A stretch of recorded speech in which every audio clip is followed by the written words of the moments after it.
Asher, bakit na maging mabilis ang pag-aproba sa budget ng OVP? Ella, wala pang 3 minuto nga ay agad na inihain ang motion para sa parliamentary courtesy sa pag-aproba ng panukalang budget ng Office of the Vice President. Ito ay matapos ang presentasyon ng 2026 OVP budget na personal na ginawa mismo ni Vice President Sara Duterte. Umaabot ng 902.895 million pesos ang 2026 proposed budget ng opisina ng pangalawang Pangulo.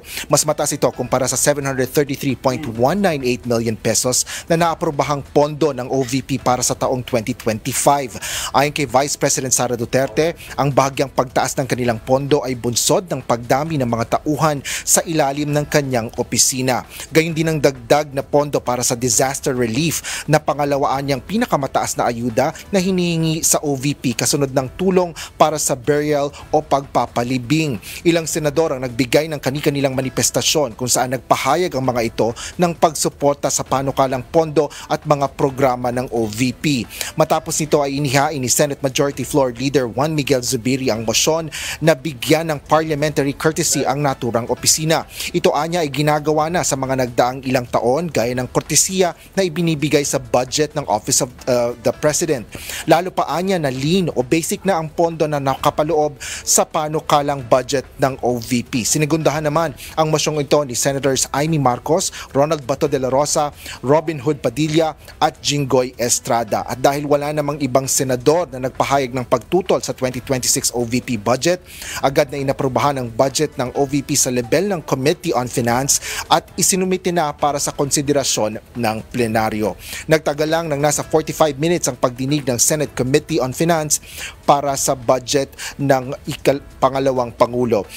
Ipinaliwanag naman ni Vice President Sara Duterte kung bakit kasama niya ang ilang staff ng OVP sa pagdinig sa Senado kumpara ng dumalo ito sa budget hearing ng Kamara kung saan mag-isa lang itong sumalang sa pagdinig ng House Committee on Appropriations.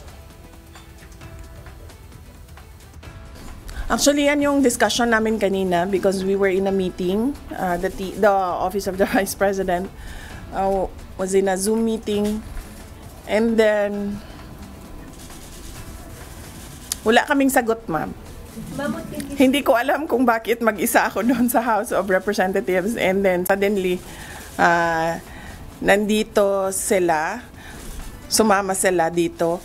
Pero, madami kasi ang mga personnel ng Office of the Vice President na merong some sort of anxiety pag pumupunta sila sa House of Representatives dahil sa mga nangyari noong nakaraang taon.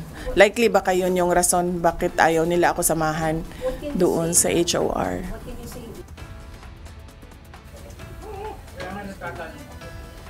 Ella, binigyan din ni Vice President Sara Duterte na kung mas maraming budget ay mas marami silang matutulungan. Ngunit hindi niya personal na nagdesisyon siya na hindi siya magsusumite ng mas malaking budget dahil alam niya anyang hindi naman ito maaaprubahan.